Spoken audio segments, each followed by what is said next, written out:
happy on her own si Bea Alonzo. Ayon po sa Widow's War star, na e-enjoy niya ang pagiging single. Pero pag-amin ni Bea, may mga nagpaparamdam sa kanya.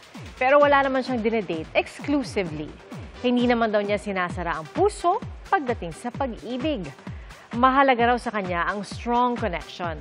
At hindi rin daw pinapressure ni Bea ang sarili pagdating sa usapang pagpapakasal. Hindi naman marriage yung laging endgame ng lahat. You know, I mean, we have different paths, we have different destinies and fate. I mean, if it happens, I'd be happy. But it doesn't mean that I would beat myself up if it doesn't happen. Mga kapuso, maging una sa saksi.